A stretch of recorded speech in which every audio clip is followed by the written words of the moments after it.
ഉച്ചയ്ക്ക് നമുക്ക് അയല തക്കാളിയൊക്കെ അരച്ച് കറി വെച്ച് കിടന്ന് തിളയ്ക്കുകയാണ് അത്.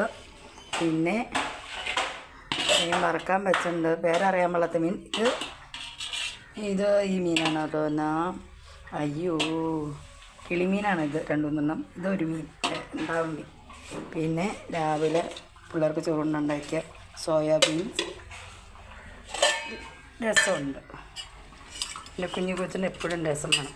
അപ്പോൾ ഇന്നലെ ഉണ്ടാക്കിയ രസമുണ്ട്.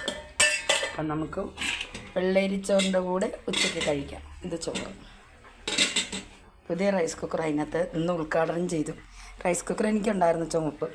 അപ്പോൾ അത് 14 വർഷമായതാണ്. അപ്പോൾ അതിന് എന്തെങ്കിലും കംപ്ലയിൻറ്റ്, ഒത്തിരി താമസമുണ്ട് അരി വേവനൊക്കെ.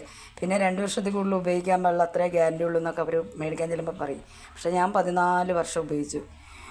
വേവും. പക്ഷേ എനിക്കൊരു പേടി, കുഞ്ഞുങ്ങൾക്കൊക്കെ കൊടുക്കാനുള്ളതല്ല, എന്തെങ്കിലും വിഷാംശമൊക്കെ വന്നിട്ടുണ്ടെങ്കിൽ അത് ബുദ്ധിമുട്ടാവില്ലേ. അപ്പോൾ കൊണ്ട് കഴിഞ്ഞ ആഴ്ച മേടിച്ച റൈസ് കുക്കറാണിത്. തുറക്കില്ലേ?